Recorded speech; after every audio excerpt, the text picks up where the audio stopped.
who is our technology partner, we understood a critical fact. 80% of ocean plastic pollution comes from 1,000 old, small and medium-sized rivers. If you want to clean the ocean, we must start at the source. The conviction turned that insight into action. What started as a pilot has become a blueprint being replicated across India in Mangaluru, Bangalore, Mumbai, Kanpur and Varanasi. The model works because of its simplicity, low-tech floating barriers that intercept plastic while allowing marine life to pass. The local employment has grown from 7 to 23 full-time employees. We have 3 material recovery facilities in order to collect the waste and dissolve it out. The plastic fisher is now an authorized service provider under Sujit mission. I am immensely proud of our colleagues from Allianz Technology and Allianz Services India. They also join in volunteering hours in the cleanup drives and awareness building programs. We also recognize that recovery alone is not enough. In late 2025, we launched grassroots level intervention programs in Valley Beach, Puthenthoppu and Kadinikulam, engaging residents, merchants and children, and tourists in responsible waste management. We are beginning to see community ownership of coastal cleanliness, and that's what great confidence for the future. So looking ahead, in 2026, we continue with a target of 300 tons of plastic collection. This journey from a bold idea in 2021 to a proven, scalable, government-recognized environmental service is a testament to what happens when purpose meets persistence. I want to express my deepest gratitude and appreciation to everyone who have been part of this journey. Barbara for her decision, our CEO Agostino Ferrari from Allianz Technology SC, CEO Karimakhavan Hasabe from Allianz Services, Carsten Hirsch from Plastic Fisher, and all our NGO partners, Susdaya Foundation and Canal Trust, and also for the cooperation of Trivandrum and the Government of Kerala. And most importantly, to our colleagues and my employees for their commitment, time, energy, and passion. We started with a simple question: how can we clean the ocean? How can we make it better? And today we have a hint to the answer, and the answer is 1,000 tons strong. Thank you so much.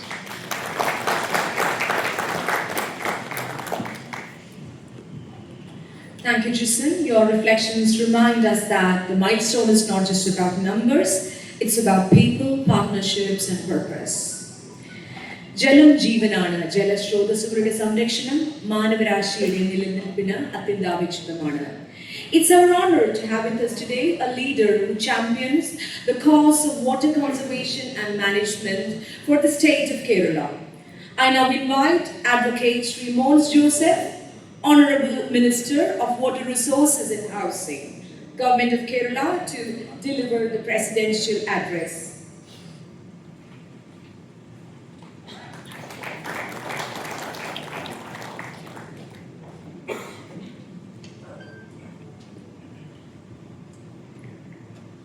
പ്രിയപ്പെട്ട ജനനേതാക്കളെ, സ്നേഹമുള്ള സഹോദരി സഹോദരന്മാരെ, എല്ലാവർക്കും എൻ്റെ വിനീതമായ നമസ്കാരം. നമ്മുടെ ഈ ചടങ്ങ് ഔപചാരികമായി ഉദ്ഘാടനം ചെയ്യുന്നതിന് എത്തിച്ചേർന്നിട്ടുള്ള കേരള രാഷ്ട്രീയത്തിലെ മുതിർന്ന നേതാക്കളും പ്രമുഖനും കേരളത്തിൻ്റെ വ്യവസായ IT വകുപ്പുകളുടെ മന്ത്രിയുമായ ആദരണീയനായ ശ്രീ PK കുഞ്ഞാലിക്കുട്ടി സാഹിബ്, എൻ്റെ പ്രിയ സുഹൃത്തും കേരളത്തിൻ്റെ പുതിയ തദ്ദേശ സ്വയംഭരണ സ്ഥാപനങ്ങളുടെ വകുപ്പ് മന്ത്രിയുമായ ശ്രീ KM ഷാജി, ആരാധനായ മേയർ ശ്രീ VV രാജേഷ്, പ്രിയങ്കനായ MLA ശ്രീ V മുരളീധരൻ അവരുടെ, അലയൻസ് ഗ്രൂപ്പിൻ്റെ പ്രിയപ്പെട്ട ഒഫീഷ്യൽസ്, സ്നേഹം നിറഞ്ഞ സുഹൃത്തുക്കൾ,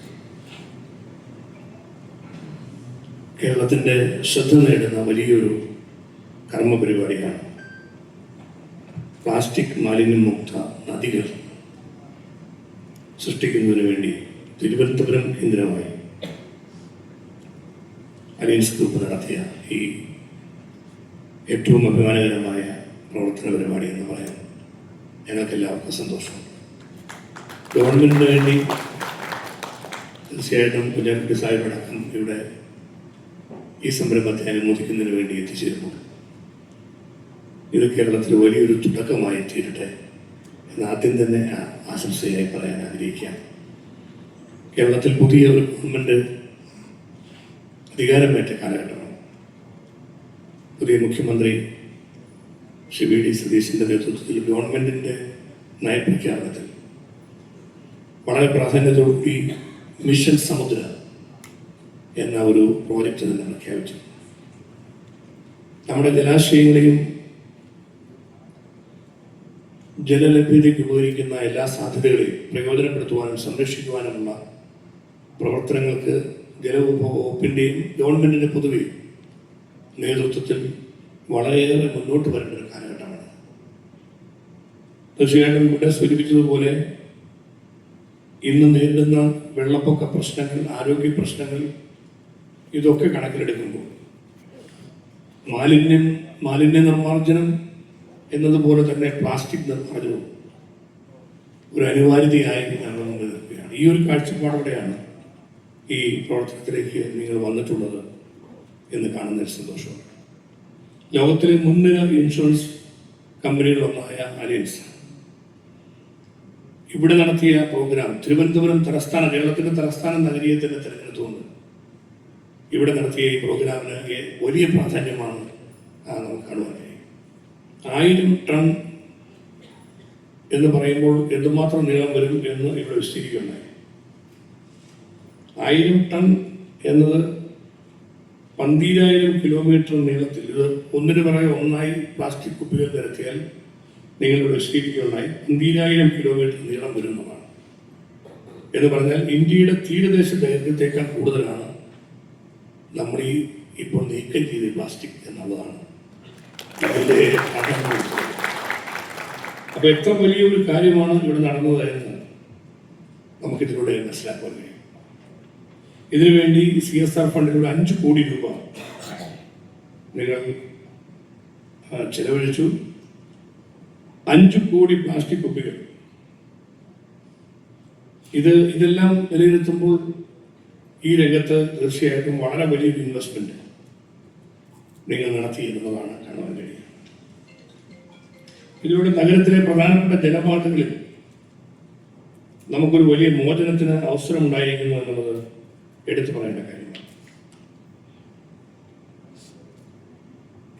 തമ്പാനൂർ തോട്, ആമേഴഞ്ചാൻ തോട്, ഉള്ളൂർ തോട്, പട്ടം തോട്, തെക്കിനിക്കര കനാൽ, കരമന നദി, ഇള്ളി നദി, കരിയിൽ തോട്, തെറ്റിയാർ കനാൽ എന്നിങ്ങനെ ഉള്ള സ്ഥലങ്ങളിലെല്ലാം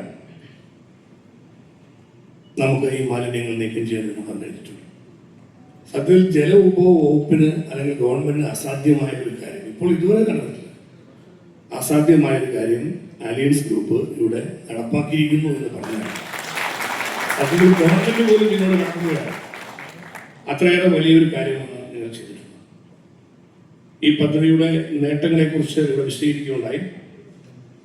ഇതിന്റെ ഭാഗമായി നമുക്ക് തീർച്ചയായിട്ടും ജലവിഭവ മേഖലയിലെ അടിസ്ഥാന സൗകര്യങ്ങളിൽ വലിയൊരു നിക്ഷേപം നിങ്ങൾ നടത്തിയതിലൂടെ ഈ രംഗത്തെ അടിസ്ഥാന സൗകര്യങ്ങൾ നമുക്ക് മെച്ചപ്പെടുത്തുവാൻ കഴിഞ്ഞു.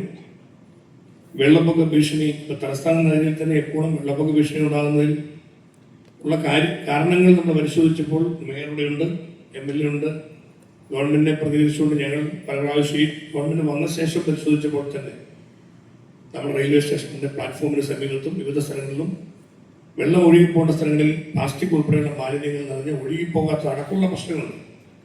അപ്പം ഇത്തരം വിഷയങ്ങളെല്ലാം നിൽക്കുമ്പോൾ വെള്ളപ്പൊക്ക ഭീഷണി കുറച്ചു കൊണ്ടുവരുവാൻ ഈ നീക്കം സഹായിച്ചിട്ടുണ്ട്. അതുപോലെ തന്നെ ജലപ്രവാഹം സുഗമമാക്കുവാൻ വേണ്ടിയിട്ടുള്ള സാഹചര്യങ്ങൾ ഒരുക്കിയിട്ടുണ്ട്. ജലഗുണനിലവാരം മെച്ചപ്പെടുത്തുവാനുള്ള നടപടികൾ ഇതിൻ്റെ ഭാഗമായി ഉണ്ടായിട്ടുണ്ട്. അങ്ങനെ മാലിന്യങ്ങൾ നീക്കം ചെയ്യുന്നതിലൂടെ ആരോഗ്യമുള്ള ഒരു നഗരമായി ആരോഗ്യ സംരക്ഷണത്തിൽ ജനങ്ങൾക്കും നഗരത്തിനും ഒരുപോലെ കരുത്തു പകരുന്ന വലിയ ഒരു കർമ്മപരിപാടിയാണ് അലയൻസ് ഗ്രൂപ്പ് ഇതിലൂടെ നടത്തിയിരിക്കുന്നത് എന്നുള്ള അഭിമാനവും സന്തോഷവും പങ്കുവെക്കുന്ന ചടങ്ങ് എന്നതിലുള്ള പ്രാധാന്യം നിങ്ങൾ ഇവിടെ മനസ്സിലാക്കുന്നു. നിങ്ങളുടെ ഈ പ്രവർത്തനങ്ങൾക്ക് എല്ലാവിധ പിന്തുണയും സഹകരണവും മുന്നോട്ട് ജലവിഭവ വകുപ്പിന്റെ ഭാഗത്തു നിന്നും ഉണ്ടാകുമെന്ന് പ്രത്യേകമായി ഇവിടെ അറിയിക്കട്ടെ. ഇനി തുടർന്ന് നിങ്ങൾ കൂടുതൽ കാര്യങ്ങൾ കേരളത്തിൽ ഏറ്റെടുക്കണം. ഇതുപോലെ വിവിധ പട്ടണങ്ങളിലേക്ക് കടന്നു വരുവാൻ കഴിയണം. കൂടുതൽ ശ്രദ്ധേയമായ ജനോപകാരപ്രദമായ കർമ്മപരിപാടികൾ നടപ്പാക്കുന്നതിന് തുടർന്നും അലയൻസ് ഗ്രൂപ്പ് മുന്നോട്ട് വരുമ്പോൾ അതിനെല്ലാവിധ സഹകരണം ഉണ്ടാകും എന്നുകൂടി അറിയിക്കുന്നു. ഈ ശ്രദ്ധേയമായ പ്രോഗ്രാം കേരള ജനതയ്ക്ക് വേണ്ടി തലസ്ഥാന നഗരിയിൽ ആവിഷ്കരിച്ച അലയൻസ് ഗ്രൂപ്പിനെ പ്രത്യേകമായി ഒരിക്കൽ കൂടി അഭിനന്ദിച്ചുകൊണ്ട് എല്ലാ ആശംസകളും നടന്നുകൊണ്ട് എൻ്റെ അധ്യക്ഷ പ്രസംഗം ഉപസംഹരിക്കുന്നു. എല്ലാവർക്കും Thank you, sir, for your inspiring words and for the government's continued support in making our rivers cleaner and our communities healthier. We now move to an auspicious moment, the lighting of the ceremonial lamp. I request all the dignitaries on the dais to kindly come forward for the lighting of the lamp.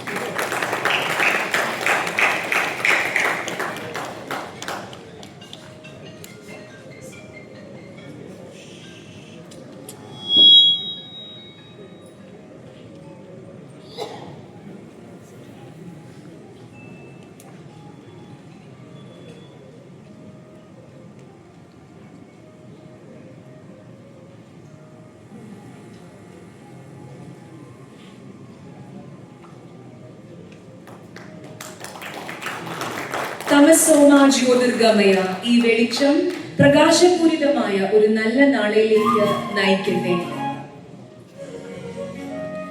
I request all the dignitaries to kindly take their seats.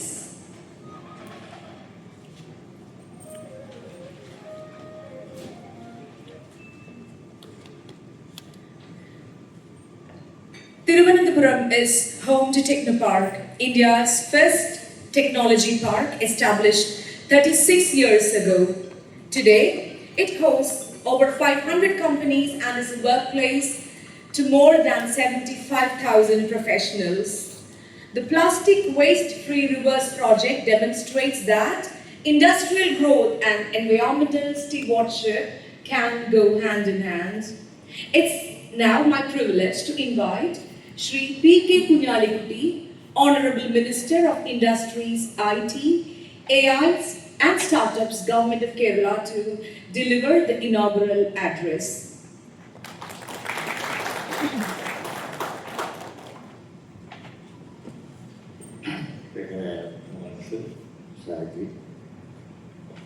Mayor, Shri Murli, ഇവിടെ സംബന്ധിക്കുന്ന alliance ടെക്നോളജിയുടെ തലപ്പത്തിരിക്കുന്ന വിവിധ വ്യക്തികൾ, അതുപോലെ തന്നെ district guest, വളരെ സന്തോഷമുണ്ട്. നേരത്തെ ഇവിടെ ശ്രീ മോൻസ് പറഞ്ഞതുപോലെ തന്നെ വലിയ ഒരു സോഷ്യൽ സർവീസാണ് അലയൻസ് ചെയ്തിരിക്കുന്നത്. അലയൻസിനെ സംബന്ധിച്ചിടത്തോളം വളരെ കാലമായി കേരളത്തിലെ പ്രസൻസ് ഉള്ള നല്ല ഒരു കമ്പനിയാണ്. I think you started in 2003. I was minister at that time when you started operations here. അത്രയും പഴക്കമുള്ള, അത്രയും നല്ല ഒരു പ്രസൻസ് ഉള്ള ശക്തമായ ഒരു കമ്പനി ഇവിടെ ഈ കോർപ്പറേഷനിൽ ഇത്രയും വലിയ ഒരു സോഷ്യൽ സംരംഭം നടത്തി എന്ന് പറയുമ്പോൾ അത് വലിയൊരു ഉദാഹരണമാണ്. ബഹുമാനായ തദ്ദേശ മന്ത്രി ഷാനിയും അതുപോലെ തന്നെ വാട്ടർ വേസ്റ്റ് വാട്ടർ ഒക്കെ ചെയ്യുന്ന മോൻസൊക്കെ ഉണ്ട്. എത്ര വലിയ പ്രോബ്ലമാണ് നമ്മുടെ സ്റ്റേറ്റ് അഭിമുഖീകരിക്കുന്നതെന്ന് എല്ലാവർക്കും അറിയാം. വേസ്റ്റ് അതൊന്ന് ഒഴിവാക്കി കേരളത്തെ ഒന്ന് കഴുകി വൃത്തിയാക്കി വെച്ചാൽ നമ്മളെപ്പോലെ മനോഹരമായ ഒരു സ്റ്റേറ്റ് വേറില്ല. ഇത്ര ജീവിത സൗകര്യമുള്ള ഒരു പ്രദേശം ഭൂലോകത്ത് വേറുണ്ടാവും, ഒരു സംശയമില്ല.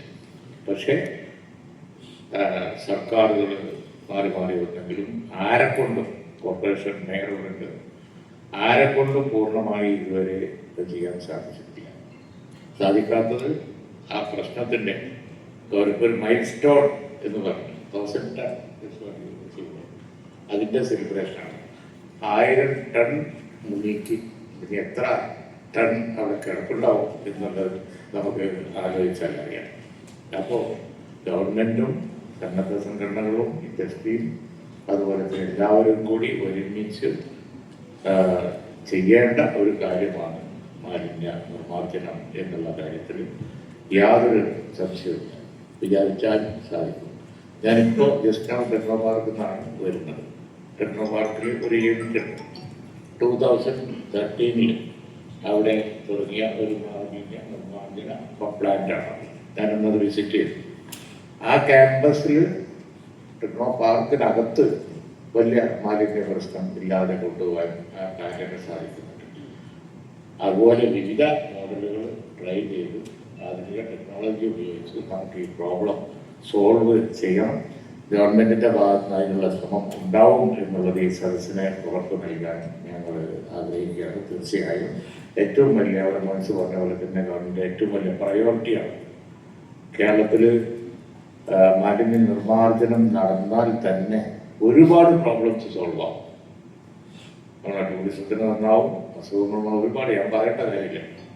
അപ്പോൾ അതിന് അലയൻസ് ടെക്നോളജി പോലെയുള്ള ഇന്നിവിടെ കണ്ട ഈ മാതൃക ഒരുപാട് ഇൻഡസ്ട്രീസിൽ ഒരുപാട് സന്നദ്ധ സംഘങ്ങൾക്ക് എല്ലാവർക്കും പകർത്താൻ കഴിയും എന്നുള്ള കാര്യത്തിൽ യാതൊരു സംശയവുമില്ല. എല്ലാവരും അത് ചെയ്യണം എന്ന് അഭ്യർത്ഥിച്ചുകൊണ്ട് ഇതിന് ഞാൻ അവരെ പ്രത്യേകമായി അഭിനന്ദിക്കുകയാണ്. Their global presence is very big.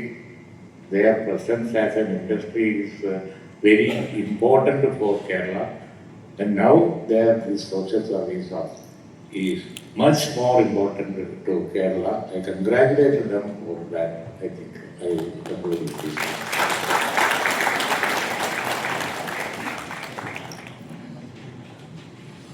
Thank you, sir, for your gracious words. The success of this project owes much to the collaboration with local self-government institutions. I now invite Shri K.M. Shaji, Honorable Minister of Local Self-Government, Government of Kerala, to deliver the keynote address.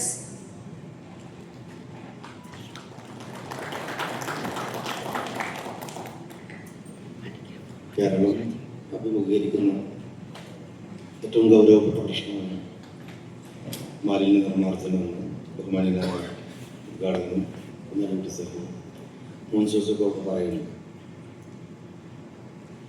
ശരിക്കും പറഞ്ഞാൽ ഈ ജലസമൃദ്ധമായ ഒരു നാടാണ് കേരളം എന്ന് പറയാറുണ്ട്. തെറ്റായ നിരീക്ഷണമാണത്. മഴ സമൃദ്ധമായ ഒരു നാടാണ് കേരളം. വേണ്ടുവോളം മഴയുണ്ട്. പക്ഷേ ഈ മഴ ഒരു പടിഞ്ഞാറോട്ടത്തിൽ ചെരിഞ്ഞു കിടക്കുന്ന ഒരു ഭൂപ്രകൃതിയാണ് കേരളത്തിൻ്റെത് എന്നുള്ളതുകൊണ്ട് ഈ മഴയെ പൊലിച്ച് കടലിലേക്ക് പോകാനാണ്. സ്റ്റോറേജ് ഉള്ളിടത്ത് മാത്രമേ നമുക്ക് അതിന് കഴിയുന്നുള്ളൂ. ഇഷ്ടംപോലെ പുഴകളുണ്ട്. പക്ഷെ ഇപ്പോൾ ആ പുഴകളിൽ തന്നെ ഏറ്റവും ഗുരുതരമായൊരു പ്രശ്നം നമ്മളുടെ എല്ലാ വാട്ടർ സ്റ്റോറേജിലും എല്ലാ പുഴകളിലും തോടുകളിലും ഉള്ളൊരു പ്രശ്നം ഈ മാലിന്യ പ്രശ്നമാണ്. നമ്മൾ ഈ മാലിന്യ പ്രശ്നങ്ങളിൽ ഞാൻ ഈ അടുത്ത് ഇതിൻ്റെ വകുപ്പ് മന്ത്രി എന്നുള്ള നിലയ്ക്ക് ചുമതലയേറ്റപ്പോൾ ഉണ്ടായ മനസ്സിലാക്കിയൊരു പ്രശ്നം, അപകടകരമായ വിധത്തിൽ മലിനവൽക്കരിക്കപ്പെടുന്ന ഒരു മേഖലയായിട്ട് ഈ വെള്ളത്തിൻ്റെ ഒരു മേഖലയിൽ വന്നിട്ടുണ്ട്. പക്ഷെ അതത്ര വിസിബിൾ അല്ല. ഇപ്പോൾ കോഴിക്കോട് നഗരത്തിൽ മാത്രം ഞങ്ങൾ കുറച്ച് ആളുകൾ നടത്തിയ ഒരു നിരീക്ഷണം അനുസരിച്ചിട്ട് രാത്രി ആയാലും ഒരു 7 മണി 8 മണി ആകുമ്പോഴേക്കും ഒരു 100ഓളം വരുന്ന, ഞാൻ മേയറോട് സംസാരിച്ചിരുന്നു, അതെ തിരുവനന്തപുരം മേയറോട് സംസാരിച്ചിരുന്നു, 100ഓളം ടാങ്കർ ലോറികൾ വരികയാണ്. ഈ ടാങ്കർ ലോറികൾ ഹോട്ടലുകൾ, ഹോസ്പിറ്റാലിറ്റീസ് അതുപോലെയുള്ള സ്ഥലങ്ങളിൽ നിന്നൊക്കെ കാര്യപ്പെട്ട വാട്ടർ ട്രീറ്റ്മെൻറ്റ് ഇല്ലാത്തയിടത്തു നിന്ന് മുഴുവൻ ഇവര് വെള്ളം ശേഖരിക്കുക. നേരത്തെ അലയൻസ് ഒക്കെ ചെയ്യുന്നത് പോലെ പ്ലാസ്റ്റിക് മാലിന്യങ്ങളാണ് കൊണ്ടുപോയിടുന്നതെങ്കിൽ വിസിബിളാണ്, നമ്മളത് എടുക്കാനൊക്കെ നമുക്ക് പറ്റും. പക്ഷേ ഈ വെള്ളം കൊണ്ടുപോയിട്ട് കൊടുക്കുന്നത് പുഴകളിലും കടലിലുമാണ്. നമുക്ക് ആർക്കും അത് മനസ്സിലാവില്ല, അല്ലെങ്കിൽ അത് സക്ക് ചെയ്ത് പോകും. മാരകമായ രോഗമുണ്ട്, പകർച്ചവ്യാധി നടക്കുന്നുണ്ട് എന്നൊക്കെ നമ്മൾ പറയുന്നുണ്ട്. പക്ഷേ അതിലേറ്റവും അപകടകരമായിട്ട് കേരളം ഫേസ് ചെയ്യുന്ന ഒരു പ്രശ്നമായിട്ട് ഈ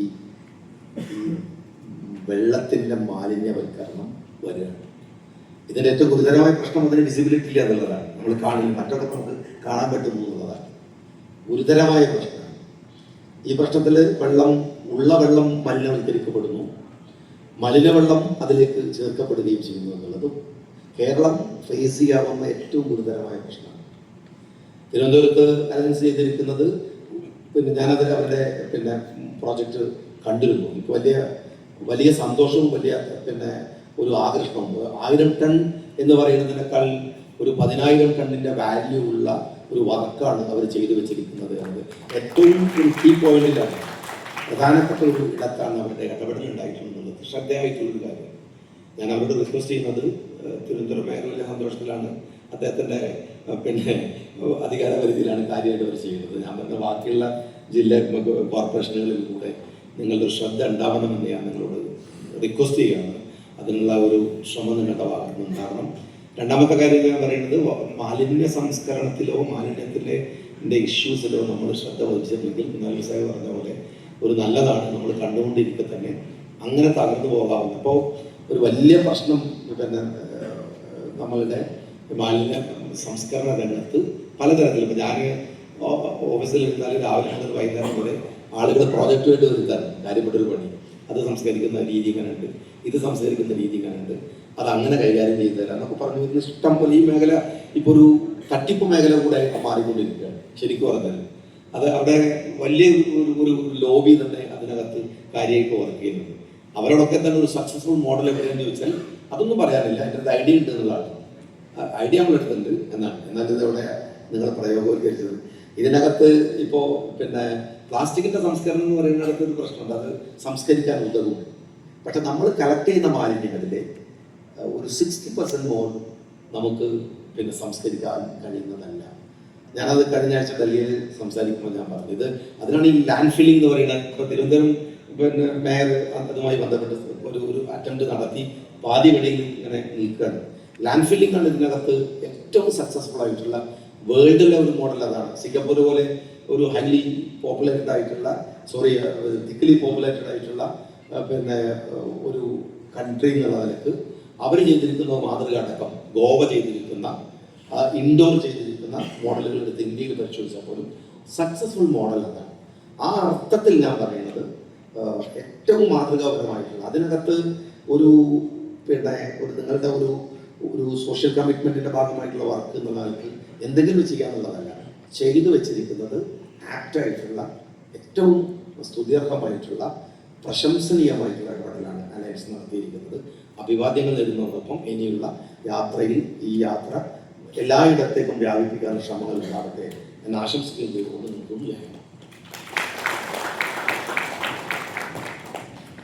Thank you, sir, for your support in addressing environmental challenges at the grassroots level. The Corporation of Thiruvananthapuram have been a strong partner in this initiative. The project complements waste management and drainage efforts by the local authorities. We have put together a short video that captures the journey of this project. From the first trash boom deployed in 2022 to the 1,000-ton milestone we celebrate today. May I request Advocate Shri V.V. Rajesh, Worshipful Mayor of Corporation of Thiruvananthapuram, to officially release the project video.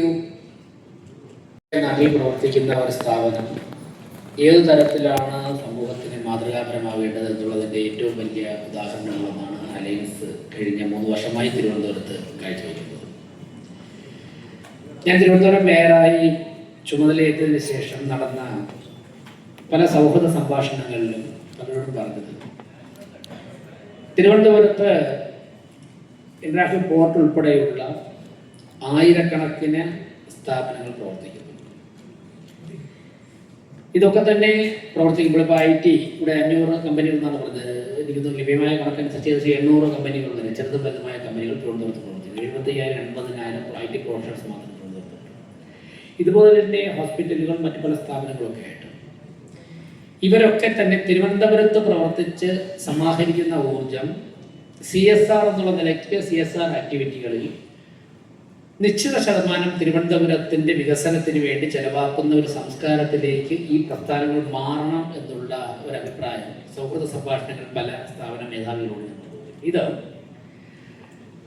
സ്വാഭാവികമായിട്ട് അങ്ങനെ വരുമ്പോഴേക്കും corporation plan fund ഉൾപ്പെടെയുള്ള ഞങ്ങളുടെ on fund plan fund ഉൾപ്പെടെയുള്ളവ മറ്റു വികസന പ്രവർത്തനങ്ങൾക്ക് വേണ്ടി ചെലവഴിക്കാൻ നിങ്ങൾക്ക് സാധിക്കും. അത്യന്താപേക്ഷിതമായി ചെയ്യേണ്ട ഇത്തരത്തിലുള്ള മാലിന്യ സംസ്കരണമുള്ള കാര്യങ്ങളിൽ നിങ്ങൾക്ക് മാൻഡേറ്ററി ആയിട്ട് സ്പെൻഡ് ചെയ്യേണ്ട CSR ഫണ്ടിൻ്റെ നിശ്ചിത ശതമാനം, ഞാൻ മുഴുവനൊന്നും പറയുന്നില്ല, നിശ്ചിത ശതമാനം തിരുവനന്തപുരത്തിന് ചെലവഴിച്ചാൽ തിരുവനന്തപുരത്തിൻ്റെ ഇൻഫ്രാസ്ട്രക്ചർ ഡെവലപ്പ് ചെയ്യുന്നതിന് വേണ്ടി കോർപ്പറേഷന് ഞങ്ങൾക്ക് ലഭിക്കുന്ന ഓൺ ഫണ്ട് പ്ലാൻ ഫണ്ടും ഒക്കെ തന്നെ ഞങ്ങൾക്ക് ചെലവഴിക്കാൻ സാധിക്കും. ഇതിലൂടെ തിരുവനന്തപുരം വളരുമ്പോഴേക്കും സ്വാഭാവികമായിട്ടും ഈ സ്ഥാപനങ്ങളുടെയൊക്കെ തന്നെ സാധ്യതകൾ വളരെ വിപുലമാകുന്ന സാഹചര്യം നമുക്ക് സൃഷ്ടിക്കാൻ സാധിക്കും. അതായത് തിരുവനന്തപുരത്തിന് ഒരിക്കലും താഴോട്ട് പോകാൻ സാധിക്കില്ല. ഇപ്പോൾ ഇത്രത്തോളം ആഴമുള്ള പോർട്ട്, പ്രകൃതിദത്തമായ പോർട്ടാണ് ലോകത്ത് എവിടെയാണ് ഉള്ളത്. അപ്പോൾ അനന്തമായ സാധ്യത. ഇപ്പം നമ്മുടെ IT മിനിസ്റ്ററാണ് ഇവിടെ നിന്ന് കടന്നുപോയത്. അദ്ദേഹം വളരെ സജീവമായിട്ട് ആ മേഖലയിൽ ഇടപെടുന്നുണ്ട്. അദ്ദേഹത്തിൻ്റെ മുൻകാലഘട്ടത്തിലുള്ള പ്രവർത്തനങ്ങളൊക്കെ നമുക്കറിയാം. ടെക്നോ പാർക്കിൻ്റെ സാധ്യതകൾ അനന്തമാണ്. അത് സിറ്റിക്കുള്ളിലോട്ടല്ല, ഇനി നേരെ ആറ്റിങ്ങൽ ഭാഗത്തേക്കാണ്. ഇവിടെ വന്നു കഴിഞ്ഞാൽ നമുക്ക് കൺജഷൻ കാര്യം മൂവ് ചെയ്യാൻ സാധിക്കില്ല. അപ്പോൾ അത് നമുക്ക് പ്രയോജനപ്പെടുത്താം. നമ്മുടെ പത്മനാഭസ്വാമി ക്ഷേത്രവും വെട്ടുകാട് പള്ളിയും ഭീമാ പള്ളിയും ഒക്കെ ഉൾപ്പെടെ, ആറ്റുകാട് ക്ഷേത്രം ഉൾപ്പെടെയുള്ള ആരാധനാലയങ്ങളെയൊക്കെ തന്നെ നമുക്ക് പ്രയോജനപ്പെടുത്തിക്കൊണ്ട് വേൾഡ് ലെവലിൽ തന്നെ നമുക്ക് സ്പിരിച്വൽ ടൂറിസത്തിന് അനന്തമായ സാധ്യതകൾ തോന്നുന്നുണ്ട്. അതുപോലെ തന്നെ മെഡിക്കൽ ടൂറിസം. ഇപ്പോൾ മയോ ക്ലിനിക്കിൽ ഉൾപ്പെടെ പ്രവർത്തിക്കുന്ന ഡോക്ടർമാർക്ക് മുൻകൈ എടുത്തുകൊണ്ട് ഒരു international cancer research institute, preventive oncology centre തിരുവനന്തപുരത്ത് സ്റ്റാർട്ട് ചെയ്യുന്നതിനെ കുറിച്ച് സാധിക്കുന്നു. അപ്പോൾ ഇതൊക്കെ ഒരുമിച്ച് വന്നു കഴിഞ്ഞാൽ ഒരുപക്ഷേ തെക്കേ ഇന്ത്യയുടെ സാമ്പത്തിക തലസ്ഥാനമായിട്ട് നമ്മുടെ തിരുവനന്തപുരത്തിന് മാറാൻ വേണ്ടി അധിക കാലമൊന്നും വേണ്ടി വരില്ല. പക്ഷെ അതിന് ഒരു ടോട്ടൽ എഫർട്ട് എല്ലാവരുടെയും ഭാഗത്ത് നിന്ന് എടുക്കേണ്ടതുണ്ട്. ഭരണകൂടം മാത്രമല്ല, സംസ്ഥാന സർക്കാർ, ചില കേന്ദ്ര സർക്കാരിൻ്റെ പദ്ധതികൾ, അതോടൊപ്പം തന്നെ ഇതിൻ്റെയൊക്കെ തന്നെ പ്രാഥമിക ഇനിഷ്യേറ്റീവ് എടുക്കേണ്ട കോർപ്പറേഷൻ, തിരുവനന്തപുരം കോർപ്പറേഷൻ, നമ്മളൊക്കെ ഒരുമിച്ച് ചേരുകയും ഇവിടുത്തെ സംരംഭകരൊക്കെ തന്നെ ഒരു ചെറിയ സഹായം, സാധ്യമാകുന്ന സഹായം, ഒരു വ്യവസായ സൗഹൃദ ഇക്കോസിസ്റ്റം ഡെവലപ്പ് ചെയ്ത് കഴിഞ്ഞാൽ നമ്മെ കാത്തിരിക്കുന്നത് അനന്തമായ സാധ്യതകളാണെന്നാണ് കഴിഞ്ഞ 6 മാസത്തെ മേയർ എന്നുള്ള പ്രവർത്തനത്തിലൂടെ എനിക്ക് മനസ്സിലാക്കാൻ സാധിച്ചത്. ബഹുമാനപ്പെട്ട മന്ത്രി പറഞ്ഞതുപോലെ രസകരമായ നാളുകളിലൂടെയാണ് ആദ്യ ദിവസങ്ങൾ കടന്നുപോയത്. രാത്രി 12 മണിക്ക്, 1 മണിക്ക്, 2 മണിക്ക് പോകുമ്പോൾ തന്നെ കമ്പനികൾ വന്നിട്ട് ഇങ്ങനെയൊക്കെ വേസ്റ്റ് മാനേജ് ചെയ്യാൻ, നിർമ്മാർജ്ജനം ചെയ്യാൻ, എനിക്ക് മന്ത്രി വന്ന് അനുഭവിക്കണം. കുറച്ചൊന്നും കഴിയുമ്പോഴേക്കും അത് മാറിക്കോളും. എനിക്ക് സാങ്കേതിക വിദ്യകൾ കൊണ്ട് എൻ്റെ ഓഫീസിലേക്ക് പ്രവാഹമായിരുന്നു.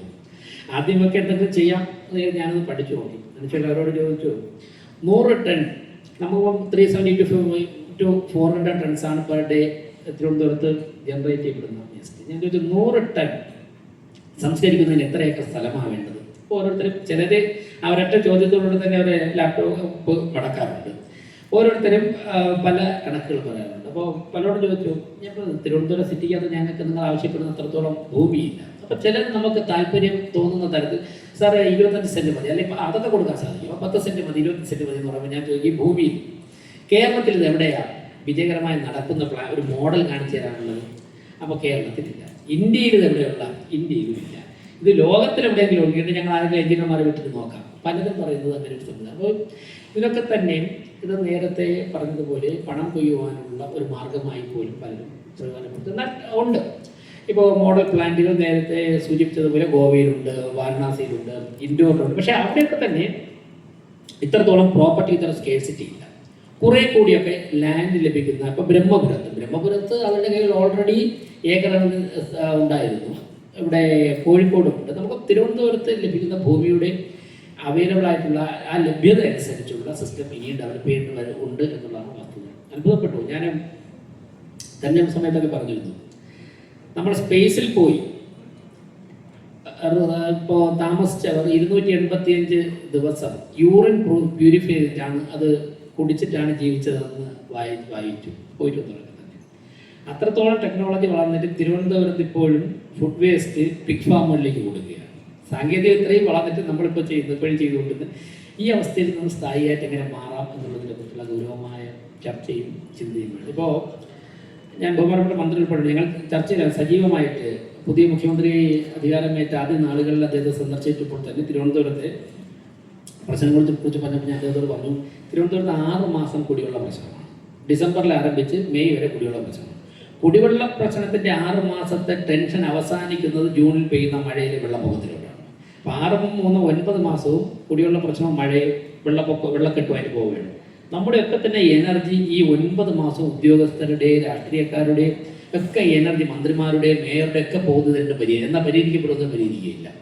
ഓരോ വർഷവും കോടിക്കണക്കിന് രൂപയാണ് ഇതിനു വേണ്ടി ചെലവഴിച്ചുകൊണ്ട്. അപ്പം ആത്യന്തികമായി ഇതിനെക്കുറിച്ച് റിസർച്ച് നടത്തിയപ്പോഴാണ് മനസ്സിലായത് 1994 തിരുവനന്തപുരം പട്ടണത്തിലേക്ക് കുടിവെള്ളം കൊണ്ടുവരാൻ വേണ്ടി ആവിഷ്കരിച്ച പദ്ധതിയിലാണ് ഇന്നും വെള്ളം കൊണ്ടുവരുന്നത്. അന്നിട്ട പൈപ്പിൻ്റെ ഡയമീറ്റർ അതുപോലെ തന്നെ ഉണ്ട്, കൂടിയിട്ടില്ല. പക്ഷേ അന്ന് പോപ്പുലേഷൻ 6 ലക്ഷമായിരുന്നെങ്കിൽ ഇന്ന് 12 ലക്ഷമായിരുന്നു. അപ്പോൾ ഇപ്പോൾ നമ്മൾ ആവിഷ്കരിക്കുന്ന പദ്ധതി ഒരു 30 ലക്ഷം പോപ്പുലേഷൻ തിരുവനന്തപുരം സിറ്റിയിലായാൽ പോലും കുടിവെള്ള പ്രശ്നം ഉണ്ടാകരുത് എന്നുള്ള രീതിയിലുള്ള കാഴ്ചപ്പാടോടുകൂടി ഞങ്ങൾ തിരുവനന്തപുരം കോർപ്പറേഷൻ കോൺക്ലേവ് സംഘടിപ്പിക്കുന്നതിനെ കുറിച്ച് മുഖ്യമന്ത്രിയുടെ ഉൾപ്പെടെ സാന്നിധ്യത്തിൽ ബഹുമാനപ്പെട്ട LSTD മിനിസ്റ്റർ ഉൾപ്പെടെ മുൻകൈ എടുത്തുകൊണ്ട് തിരുവനന്തപുരത്തെ കുടിവെള്ള പ്രശ്നം വെള്ളക്കെട്ടം എങ്ങനെ പരിഹരിക്കാം എന്നുള്ളതിനെക്കുറിച്ച് MLA-മാരൊക്കെ തന്നെ വി മുരളീധരൻജി, രാജീവ് ചന്ദ്രശേഖർ, വിൻസെന്റ് ഉൾപ്പെടെയുള്ളവർ നേതൃത്വം കൊടുത്തുകൊണ്ടൊരു കോൺക്ലേവ് ഉടൻ തന്നെ അടുത്ത ഓഗസ്റ്റ് സെപ്റ്റംബർ മാസം സംഘടിപ്പിക്കുകയും അതിൻ്റെ അടിസ്ഥാനത്തിൽ ഈ പ്രശ്നങ്ങൾ പരിഹരിക്കുവാനുള്ള പ്രപ്പോസൽ കേന്ദ്ര ഗവൺമെൻറ് മുമ്പാകെ സമർപ്പിക്കുകയും ചെയ്യുന്നതിനെക്കുറിച്ച് സജീവമായി ചർച്ച ചെയ്തു വരികയാണ്. ഈ പ്രശ്നം ഈ പ്ലാസ്റ്റിക് മാലിന്യം നമ്മുടെ നദികളിൽ അടിയുന്ന ഒരു പ്രശ്നം തന്നെയാണ്. പക്ഷേ ഈ വെള്ളത്തിൻ്റെ ഒഴുക്ക് തടസ്സപ്പെടുന്നത് അതിൽ മാത്രമല്ല. കാരണം ഇപ്പോൾ മഴക്കാലപൂർവ്വ ശുചീകരണം ഞങ്ങൾ കുറച്ച് നേരത്തെ ആരംഭിച്ചു. അതിൻ്റെ അടിസ്ഥാനത്തിൽ മേയർ ഓൺ ഫണ്ടിൽ നിന്നും കുറച്ച് പണമൊക്കെ അനുവദിച്ചിട്ട് എസ്റ്റിമേറ്റൊക്കെ എടുത്തിട്ട് ഞങ്ങൾ പറഞ്ഞു നേരത്തെ തന്നെ നമുക്ക് വൃത്തിയാക്കാം. അത്ഭുതകരമായ വസ്തുത 210 ലോഡ് മാലിന്യം റെയിൽവേ സ്റ്റേഷൻ്റെ ഭാഗത്തുനിന്നും അതോടൊപ്പം തന്നെ തകരപ്പറമ്പ് പഴവങ്ങാട് ഗണപതിക്ഷേത്രം മുതൽ ഐശ്വര്യ ഹോട്ടലിന് അപ്പുറം വരെയുള്ള ഭാഗത്തുനിന്ന് 212 ലോഡ് മാലിന്യം മാറ്റി. അതിൽ 12 ലോഡ് മാത്രമേ പ്ലാസ്റ്റിക് വേസ്റ്റ് ഉള്ളൂ. 12 ലോഡ് മാലിന്യം മാത്രമേ, ബാക്കി മുഴുവൻ തന്നെ 15 വർഷമായി അടിഞ്ഞു കിടക്കുന്ന മണ്ണാണ്. 15, അതായത് 3 മീറ്റർ ആഴത്തിലുള്ള തോടിൽ 2.25 മീറ്ററും മണ്ണടിഞ്ഞു കിടക്കുകയാണ്. അപ്പോൾ 1/4 മീറ്റർ മാത്രമേ വെള്ളം ഒഴുകാനുള്ള സ്ഥലത്തുള്ളൂ, അവിടെ പ്ലാസ്റ്റിക് ഒഴിച്ചിട്ടുണ്ട്. ഇതാണ് വസ്തുത. അപ്പോൾ ഏറ്റവും കാലാകാലങ്ങളിലായിട്ട് നമ്മൾ ഓരോ വർഷവും മഴയ്ക്ക് മുമ്പ് ഈ മണ്ണ് മാറ്റേണ്ടതായിട്ടുണ്ട്. മാറ്റിക്കഴിഞ്ഞാൽ വെള്ളം ഒഴുകാനുള്ള ആഴം കൂടുതലുണ്ടാകും, അപ്പോഴേക്കും വെള്ളം ഒഴുകിപ്പോകും. നമുക്ക് ഇത്രയും നമ്മൾ വളർന്നിട്ടും 6 കിലോമീറ്റർ ആമയിഴഞ്ഞ തോടുള്ള പ്രശ്നം ഇന്നും പരിഹരിക്കാൻ സാധിച്ചില്ല എങ്കിൽ അവിടെ ഒരു പൊളിറ്റിക്കൽ വിൽ പവർ അവിടെ പ്രകടിപ്പിക്കേണ്ടതായിട്ടുണ്ട്. തീർച്ചയായിട്ടും അലയൻസ് 5 കോടി രൂപ ഇൻവെസ്റ്റ് ചെയ്യുമെന്ന് പറയുന്നു. ഒന്ന് ആലോചിച്ച് നോക്കൂ, ചെറുതും വലുതുമായിട്ടുള്ള ആയിരക്കണക്കിന് കമ്പനികളുണ്ട്. എല്ലാ പേരും അവരുടെ CSR ആക്ടിവിറ്റിയുടെ ചെറിയൊരു ശതമാനം ഞങ്ങൾ എല്ലാ വർഷവും തിരുവനന്തപുരത്ത് ഓരോരോ മേഖലയിൽ ഞങ്ങൾ ഇൻവെസ്റ്റ് ചെയ്യുമെന്ന് പറഞ്ഞു കഴിഞ്ഞാൽ ഒരു പക്ഷേ ഒരൊറ്റ വർഷം കൊണ്ട് ലോകത്തിലെ തന്നെ ഏറ്റവും മികച്ച സിറ്റിയായിട്ട് തിരുവനന്തപുരത്ത് മാറാൻ സാധിക്കും. അത് ഭരണകർത്താക്കൾ കാരണം ഞങ്ങളൊക്കെ 5 കൊല്ലം കഴിയുമ്പോൾ മാറും. അപ്പം ഞാൻ 5 കൊല്ലം കഴിയുമ്പോൾ മാറും, MLA മാറും, മന്ത്രി മാറും. പക്ഷേ ഈ സ്ഥാപനങ്ങൾ മാറുകയില്ല. അതിൻ്റെ മേധാവികൾ മാറിക്കഴിഞ്ഞാലും അതിൻ്റെ ഫെസിലിറ്റീസ് വർദ്ധിച്ചുകൊണ്ടിരിക്കുക. അപ്പോൾ സ്വാഭാവികമായിട്ടും അതിൻ്റെ ഗുണം വരുന്നത് സാധാരണക്കാരായ ജനങ്ങൾക്കും അതോടൊപ്പം തന്നെ ഈ വളർന്നുകൊണ്ടിരിക്കുന്ന പ്രസ്ഥാനങ്ങൾക്കും ആയിരിക്കും എന്നുള്ളതാണ്. അതുകൊണ്ടൊരു കൂട്ടായ യത്നത്തിലൂടെ നമുക്ക് ഇതൊക്കെ തന്നെ പരിഹരിക്കാൻ സാധിക്കും. പുതിയ സംസ്ഥാന സർക്കാരും കോർപ്പറേഷനും ഒക്കെ തന്നെ കേന്ദ്ര ഗവൺമെൻറ് ഉൾപ്പെടെ ചേർന്നുകൊണ്ട് ഇക്കാര്യങ്ങൾ ആത്യന്തികമായി പരിഹരിക്കുവാനുള്ള വളരെ സജീവമായ ചർച്ചയിലാണ്. സ്വാഭാവികമായിട്ടുള്ള സമയമെടുക്കും. അതിലൂടെ തീർച്ചയായിട്ടും ആ സമയത്ത് മാതൃകാപരമായ നടപടിയുമായി മുന്നോട്ട് പോകുന്ന അലയൻസിന് മറ്റുള്ള കമ്പനികൾക്ക് ഉൾപ്പെടെ ഇതൊരു മാതൃകയാകട്ടെ എന്ന് പറഞ്ഞുകൊണ്ട് എല്ലാവിധ ആശംസയും വിജയാശംസയും വർദ്ധിച്ചുകൊണ്ട് നടത്തുന്നു. നന്ദി. Thank you, sir, for your powerful words and for the corporation's unwavering support. Your partnership has been instrumental in making this project a model for public-private collaboration. Karakutam, the constituency where Technopark stands, is home to Allianz for over 2 decades. Its growth as a technology hub is intertwined with the stories of companies like Allianz Services and Allianz Technology that have invested not only in business but also in the community. The journey of this project has been meticulously documented. The data, the impacts, the learnings and the way forward. For the formal release of the project report, I invite Jason John, MD and CEO Allianz Services India, and Jayant Tulsiani, Branch Head India, Allianz Technology SC, to present the report to Sri V. Muralidharan, Honorable Member of the Kerala Legislative Assembly.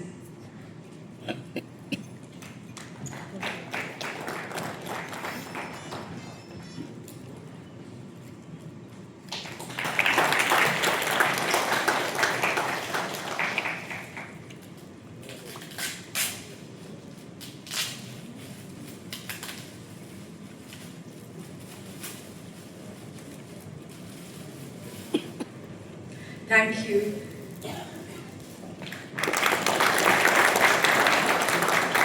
This report is a statement of transparency, accountability, and the power of sustained action.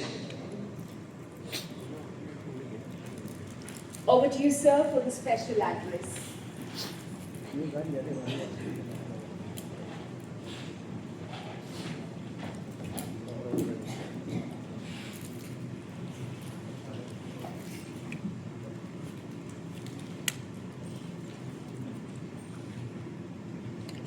ഇവിടെ plastic മാലിന്യത്തിൽ നിന്ന് മുക്തമായിട്ടുള്ള നദികൾ എന്നുള്ള പ്രവർത്തനത്തിൽ 1000 ton plastic മാലിന്യം തിരുവനന്തപുരത്തെ നദികളിൽ നിന്ന് കളക്ട് ചെയ്തതിൻ്റെ മൈൽ സ്റ്റോൺ അച്ചീവ്മെൻറ്റ്, അതുമായിട്ട് ബന്ധപ്പെട്ടിട്ടുള്ള റിപ്പോർട്ട് പ്രകാശനം ചെയ്യുന്ന ഈ ചടങ്ങിൽ വേദിയിൽ സന്നിഹിതനായിട്ടുള്ള ബഹുമാന്യനായിട്ടുള്ള തദ്ദേശ സ്വയംഭരണ വകുപ്പ് മന്ത്രി ശ്രീ KM ഷാജി അവർകൾ, ബഹുമാന്യനായിട്ടുള്ള mayor Shri VV Rajesh, Shri Jeeson Joseph, Shri Rajesh Tulsiani, Rajesh Jayant Tulsiani. Because I got your name Tulsiani, but I left the first name. Jayant Tulsiani, other dignitaries of the dais, ബഹുമാന്യനായിട്ടുള്ള ഈ പരിപാടിയുടെ ഉദ്ഘാടനം ചെയ്ത നമ്മുടെ വ്യവസായ വകുപ്പ് മന്ത്രി ശ്രീ PK കുഞ്ഞാലിക്കുട്ടി അവർകളും, അധ്യക്ഷത വഹിച്ച ശ്രീ മോൻസ് ജോസഫും ഈ വിഷയത്തെക്കുറിച്ച് വളരെ വിശദമായിട്ട് സംസാരിച്ചു. വലിയൊരു മഹത്തായിട്ടുള്ള ഒരു കാര്യമാണ് അലിയൻസ് ഗ്രൂപ്പിൻ്റെ ആഭിമുഖ്യത്തിൽ ഇന്നിവിടെ നടന്നിട്ടുള്ളത്. Let me at the outset congratulate every member of the team of Alliance who have made this possible.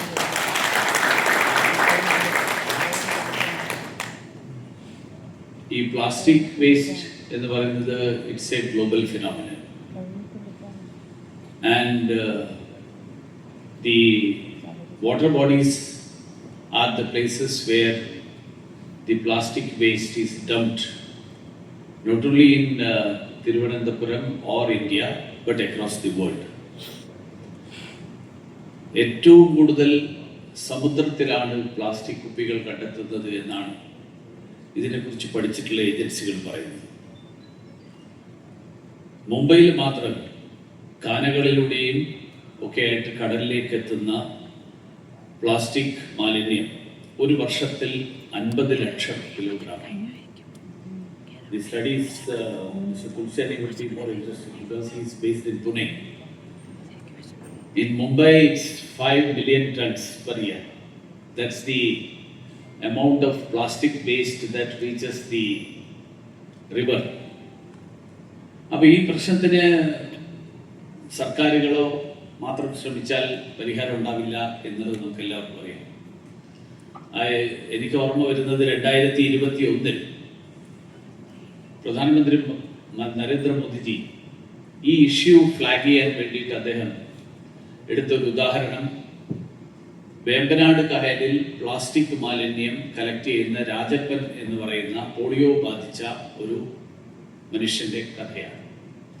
അദ്ദേഹം ഒറ്റക്ക് വഞ്ചിയിൽ യാത്ര ചെയ്ത് വേമ്പനാട് കായലിലെ പ്ലാസ്റ്റിക് മാലിന്യം അത് ശേഖരിച്ച് അത് ഡിസ്പോസ് ചെയ്ത് അത് വിറ്റ് ജീവിക്കുന്ന ശ്രീ രാജപ്പൻ്റെ ഉദാഹരണം.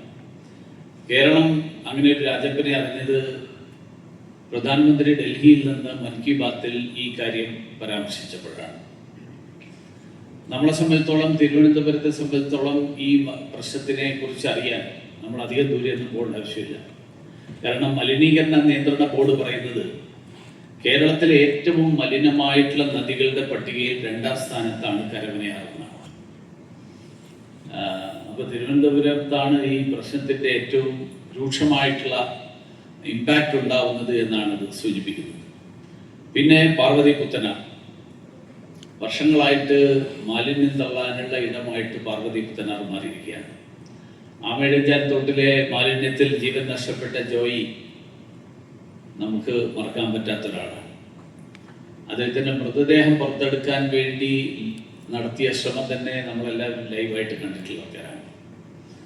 വാമനപുരം നദി മാലിന്യം കാരണം ഒഴുക്ക് നിലച്ചു പോയിട്ടുള്ള ഒരു നദിയായിട്ട് ഇന്ന് മാറിയിരിക്കുകയാണ്. ഏതാണ്ട് ബജറ്റിൽ 2 കോടി രൂപ അതിനുവേണ്ടി ചെലവഴിച്ചു എന്നുള്ളതാണ്. നമ്മുടെ വേനൽക്കാലത്തെ പ്രശ്നങ്ങളെക്കുറിച്ച് മേയർ സൂചിപ്പിച്ചു. ഏറ്റവും രൂക്ഷമായിട്ടുള്ള കുടിവെള്ളക്ഷാമം നേരിടുന്ന പ്രദേശമാണ് കഴക്കൂട്ടം. ഇവിടെ ഇരിക്കുന്ന ആൾക്കാരിൽ ആരൊക്കെ ടെക്നോ പാർക്കിൻ്റെ പരിസരങ്ങളിൽ താമസിക്കുന്ന ആൾക്കാരുണ്ടെന്ന് എനിക്കറിയില്ല. ടെക്നോ പാർക്കിൻ്റെ പരിസരങ്ങളിൽ താമസിക്കുന്ന ആൾക്കാരൊക്കെ നേരിട്ട് അത് അനുഭവിക്കുന്ന ആൾക്കാരാണ്. കുടിവെള്ളക്ഷാമം കൊണ്ട് ബുദ്ധിമുട്ടുന്ന ആളുകളാണ് ബഹുഭൂരിപക്ഷം ആളുകൾ. അപ്പോൾ ഈ തരത്തിൽ ഇതിനൊക്കെയുള്ള പരിഹാരം എന്നുള്ള നിലയിൽ ജലസ്രോതസ്സുകൾ ശുചീകരിക്കാൻ, പ്രത്യേകിച്ച് നദികൾ ശുചീകരിക്കാൻ, അതിനു വേണ്ടിയിട്ടുള്ള ശ്രമത്തിൻ്റെ ഭാഗമായിട്ടാണ് 2014 പ്രധാനമന്ത്രി നരേന്ദ്രമോദി അധികാരം ഏറ്റെടുത്തപ്പോൾ നമാമി ഗംഗെ എന്നുള്ള പേരിലുള്ള പ്രൊജക്റ്റ് ആരംഭിച്ചത്. ഞാനത് പറയാൻ കാരണം അതിലെ ഏറ്റവും മേജർ കോമ്പോണൻറ്റ് അതിനു വേണ്ടിയിട്ട് ശുചീകരണത്തിന് വേണ്ടിയിട്ട് ചെലവാക്കിയ തുകയാണ്. നമാമി ഗംഗയുടെ 5 സംസ്ഥാനങ്ങളിലൂടെ ഒഴുകുന്ന ഗംഗയുടെ ശുചീകരണത്തിന് വേണ്ടിയിട്ട് ഞാൻ ഇതുവരെയുള്ള കണക്കനുസരിച്ചിട്ട് 21,340 കോടി രൂപ ഈ നമാമി ഗംഗെ പ്രൊജക്റ്റിന്റെ ക്ലീനിങ് ദി ഗാഞ്ചസ് അതിനു വേണ്ടിയിട്ടാണ് ഇത്രയും വലിയ തുക ചെലവഴിച്ചത് എന്ന് പറയുമ്പോൾ ഇതൊരു എത്ര വലിയ സംരംഭമാണ്, എത്ര വലിയൊരു ഹെർക്യൂലിയൻ ടാസ്ക് ആണ് എന്നുള്ളത് നമുക്ക് ബോധ്യമാവും. ഇവിടെ അലിയൻസ് ഗ്രൂപ്പിന്റെ അല്ലെങ്കിൽ ടീം അലിയൻസിന്റെ ആഭിമുഖ്യത്തിൽ നടത്തിയിട്ടുള്ള effort, it's A beginning. Every small step counts, and the great journey starts with a small step, with the first step.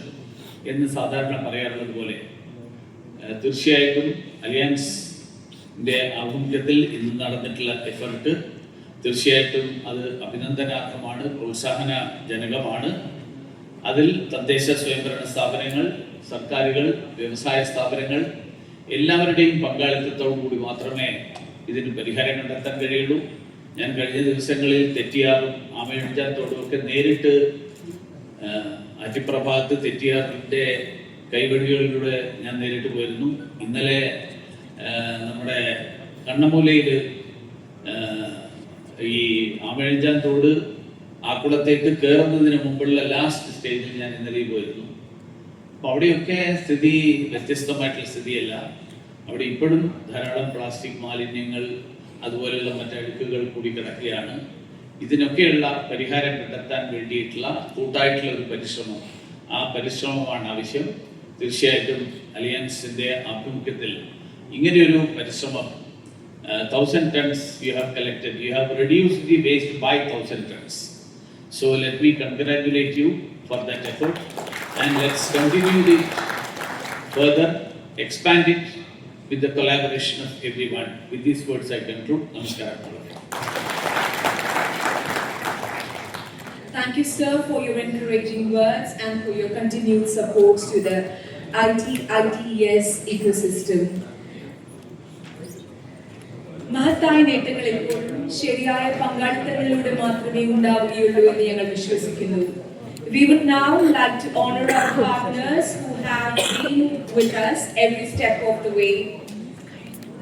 I request the worshipful Mayor to kindly present mementos to our partners.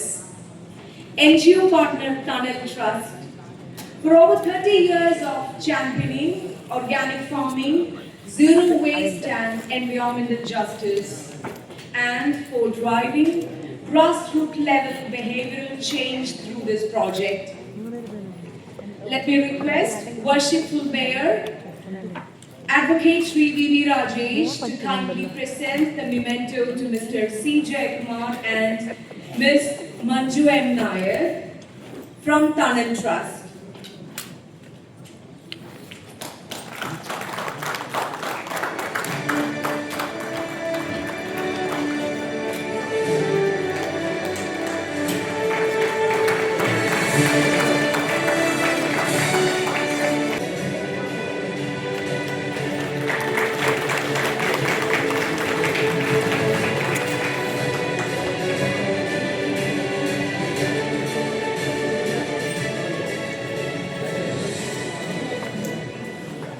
Technology partner Plastic Fisher, a German social enterprise whose innovative, low-cost, low-tech trash boom systems have made it possible to intercept 1,000 tons of plastic waste across 15 sites in our city. I request Worshipful Mayor and MLA to hand over the memento to Mr. Harish Shenoy and Mr. Abraham Thomas Ranjit from Plastic Fisher.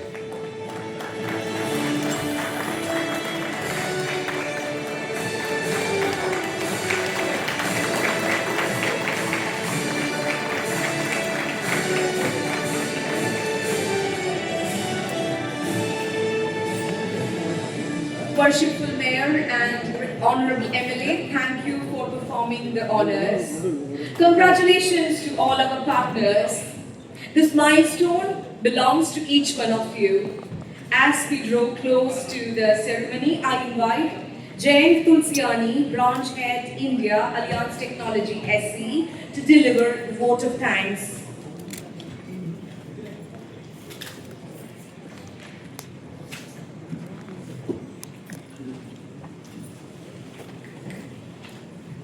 Good afternoon, dear all.